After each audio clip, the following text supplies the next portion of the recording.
बिहार में मिथिलांचल से सीमांचल तक एक ऐसे खास प्रकार की खेती की जाती है जिसे दुनिया जानती है और देश विदेश तक के लोग इस खाद्य पदार्थ के मुरीद है।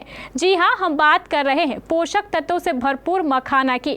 आज पटना के कृषि भवन में मेगा कृषि प्रदर्शनी लगाया गया है, जहां केंद्रीय कृषि मंत्री शिवराज सिंह चौहान के स्वागत में खास आकर्षक रहा मखाना का मेगा स्टॉल। देखिए पटना से यह रिपोर्ट। नमस्कार, आप देख रहे हैं केबीसी न्यूज़। मैं हूं अमलेश आनंद। अभी मैं मौजूद हूं बिहार सरकार के कृषि भवन में। आप देख सकते हैं कि ये कृषि भवन का नज़ारा है और आज यहां जो कृषि मंत्री है शिवराज सिंह चौहान, वो यहां पधारने वाले हैं और यहां तमाम उस कृषि के शोध से लेकर के यहाँ की जो मॉडल है कृषि पे, चाहे मखाना हो, सब्जी हो, मक्का हो या किसी भी तरह का कृषि का जो उत्पादन हो रहा है देश भर में या राज्य भर में, उस पर यहाँ एक स्टॉल लगा है और उस स्टॉल को वो निरीक्षण करेंगे, देखेंगे, समझेंगे और फिर उस पर बिहार सरकार को क्या कुछ उसके साथ सौगात देंगे या उनकी मदद मिलेगी, वो देखने वाली बात होगी। मैं दिखाना चाहूँगा कि देखिए ये कृषि भवन है और कृषि भवन में ये एक स्टॉल लगा है जिसमें अलग अलग किस्म के कृषि से संबंधित, चाहे वो चाय पत्ती हो, मखाना हो, आलू, प्याज, मटर, मशरूम या फिर हमारे साथ जो मक्का का अलग अलग फैकल्टी है, अलग अलग किस्में हैं, उस पर वो देखेंगे, निरीक्षण करेंगे। हम जानने की कोशिश करते हैं कुछ लोगों से कि आखिर आज जो यहाँ स्टॉल लगा है उस स्टॉल में क्या कुछ खासियत होने वाला है। देख सकते हैं कि ये एक स्टॉल है और बहुत ही बेहतरीन ये चावल की किस्में, मक्का और पोषक अनाज, इन सारी चीज़ों की यहाँ स्टॉल लगी है। यहाँ देखिए सामने में मखाना है और जैसा कि आपको पता है कि मखाना बिहार का ख़ास तौर पर ये कोसी एरिया में बहुत प्रचलित है। मिथिलांचल का ये एक संस्कृति में निहित है मखाना और मखाना का ये स्टॉल यहाँ लगा है। हम यहाँ के जो दुकानदार भाई हैं उनसे ज़रा कुछ बात करने की कोशिश करते हैं। ये स्टॉल लगा है जी सर, ये किस खास अवसर पर लगा है यहाँ स्टॉल? ये अभी हमारे भारत सरकार का कृषि विभाग का जो मंत्री है शिवराज सिंह चौहान जी, वो आने वाले हैं और उन्हीं के स्वागत में हम लोग हैं, दिखाने के लिए जो हम मखाना का खेती करते हैं और मखाना का इसका फोरी का भी काम करते हैं हम। कहाँ से आए हैं? जी हम दरभंगा जिला से आए हैं। दरभंगा जी से? जी दरभंगा से वहाँ आप लोग उपजाते हैं मखाना? जी उपजाते भी हैं जी, खुद उपजाते हैं, खेती करते हैं जी, खुद प्रोसेसिंग भी खुद करते हैं? जी प्रोसेसिंग भी खुद करते हैं, पैकेजिंग भी खुद करते हैं और मार्केटिंग भी करते हैं? मार्केटिंग। ये तमाम चीज़ें आप एक साथ करते हैं? जी। क्या लगता है इसका मार्केट कैसा है? जी मार्केट इसका सर कभी ऐसा होता है कि डाउन भी हो जाता है, कभी हाई भी हो जाता है, मतलब इसका कोई चढ़ाव उतराव हमेशा होता है, इसलिए थोड़ा व्यापारी को, हम लोगों को, किसान को भी परेशानी है इसमें। कितने किस्म की मखाना है आपके? जी देखिए, जैसे कि ये मखाना खीर हुआ, इसको दूध में डाल के और खीर बनाया जा सकता है।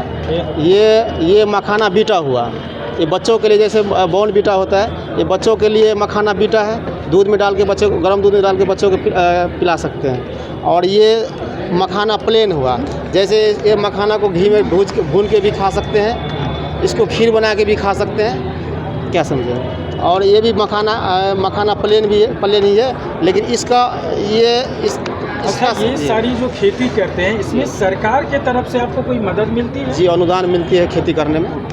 हाँ मिलती है? हाँ जी मिलती है। कितने तक की अनुदान मिलती है साल में? साल में यदि हम 1 एकड़ पर सर 36,000, 1 एकड़ जो करते हैं उसमें 36,000 रुपया अनुदान देते हैं सर। देते हैं? जी जी। रिफंडेबल? हाँ हाँ। वो लौटाना नहीं है? लौटाना नहीं है। नहीं लौटाना? जी नहीं। तो उसमें आप संतुष्ट होते हैं? जी संतुष्ट हो जाता है? जी हाँ, खेती हो जाता है उतना में। आपका व्यवसाय ही है? हाँ मेरा व्यवसाय ही है। क्या लगता है मासिक आमदनी कितनी आ जाती है? ये मासिक आमदनी नहीं है सर, ये हम लोगों को सालाना आमदनी है। कितनी? सीजन में जैसे 1 एकड़ का खेती करेंगे यदि, तो लगभग हम लोगों को 50-60 हज़ार रुपये 1 एकड़ में बच जाता है। तो आपने देखा कि यहाँ जो मखाना का जो व्यापारी हैं या फिर ये जो कृषि कार्य करते हैं, उपजाने वाले किसान हैं, वो सारा काम एक ही जगह करते हैं। अब हम चलते हैं मखाना के प्लांट के पास।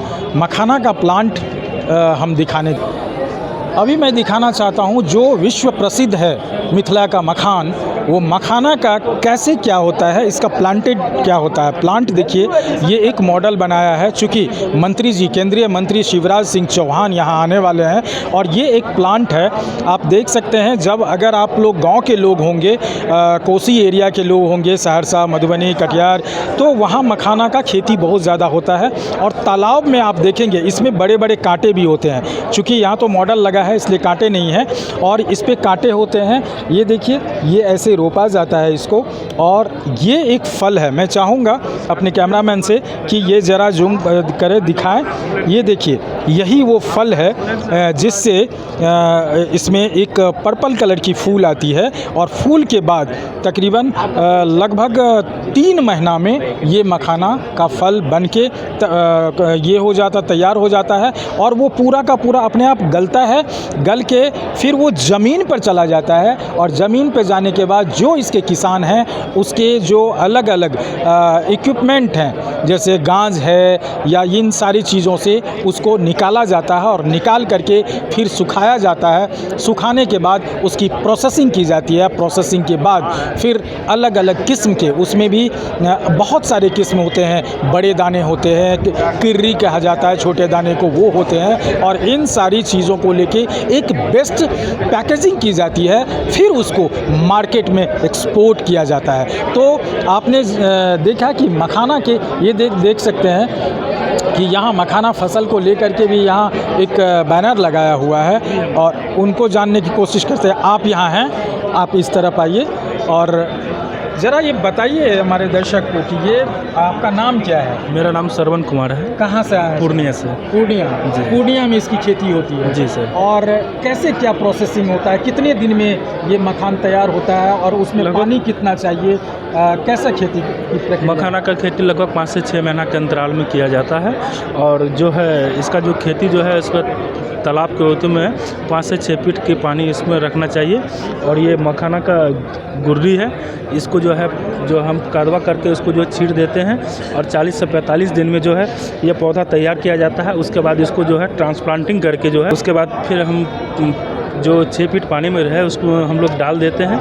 उसके बाद फिर ये फल निकलता है, इसी में आपका मखाना का बीज होता है। धीरे धीरे ये जो है बड़ा होने के बाद नीचे गिर जाता है, फिर लेबर के द्वारा इसको जो है भोराई करके निकाला जाता है। निकालने के बाद इसको धो धा के साफ़ किया जाता है। क्या लगता है कि अभी बिहार में जैसे लोग किसान या मजदूर पलायन कर रहे हैं, उस पलायन को रोकने के लिए क्या ये एक बड़ी इंडस्ट्री कायम हो सकती है या हो चुकी है? बिहार में पूरे 9.12 लाख हेक्टेयर ज़मीन है, जो आप चंपारण से लेकर के अररिया, किशनगंज, गंगा के उत्तरी भाग में जो ज़िले हैं उसमें बड़े बड़े चौरलैंड जल जमाव क्षेत्र है। केवल हम अभी 35,000 हेक्टेयर में मखाने की खेती कर रहे हैं, तो हमारा विश्व में प्रथम स्थान है। बिहार का मोर देन 90% मखाना बिहार में ही उत्पादन होता है। और जो बिहार जोन 2 है, सहरसा, सुपौल, मधेपुरा, पूर्णिया, कटिहार, अररिया, किशनगंज, जो कोसी बिहार का अभिशाप है, मखाना आधारित तकनीक से इसको अभिशाप को वरदान में परिणत किया जा सकता है। और जितने भी आप लेबर देखेंगे वो आपको नॉर्थ बिहार से ही बाहर माइग्रेट करते हैं। अगर 1 हेक्टेयर में हम मखाना और मछली करते हैं तो 135 लोगों को एक साथ में रोज़गार देते हैं। और 9 लाख हेक्टेयर हमारे पास ज़मीन है, अगर उसमें मल्टीप्लाई कर लीजिए तो देखिए मैं कितने लोगों को रोज़गार बिहार से अपने मछली और मखाना में दे सकते हैं। तो मखाना और मछली साथ साथ हो सकती है? हाँ जी। देखिए मैं आपको दिखाना चाहता हूँ, पहले लोगों में ये भ्रांतियाँ थी कि मखाना जहाँ होता है मछली नहीं हो सकती है, लेकिन हम वैज्ञानिकों ने ये अनुसंधान किया, जितना आपका तालाब क्षेत्रफल है इस तरह से ये बांस छोड़ करके रखेंगे, इसको रिफ्यूज एरिया करते हैं, जिसमें रेहू, कतला, मृगल तीनों कंपोजिट फिश कल्चर मखाना और मछली एक साथ कर सकते हैं। वैसे ज़मीन जहाँ कुछ नहीं होता है, जहाँ जल भराव रहता है, वहाँ पे और मखाना और मछली से शुद्ध मुनाफा जो है प्रति हेक्टेयर 2 से 2.5 लाख रुपया प्रति हेक्टेयर आमदनी प्राप्त होगी। तो आपको क्या लगता है, अगर इस तरह से सरकार भी मदद कर रही है और सरकार की मदद होने लगे और मखाना के किसान अगर डेवलप करने लगे, तो क्या पलायन मजदूरों का रुक सकता है? बिल्कुल रुक सकता है। भाई आपको रोज़गार आपके घर में मिल रहा है, जो आप 10-15 अभी आप देखिए हमारे भोला पासवान शास्त्री कृषि महाविद्यालय पूर्णिया में लगभग 10 पावर मैंडेज हमेशा लगता है।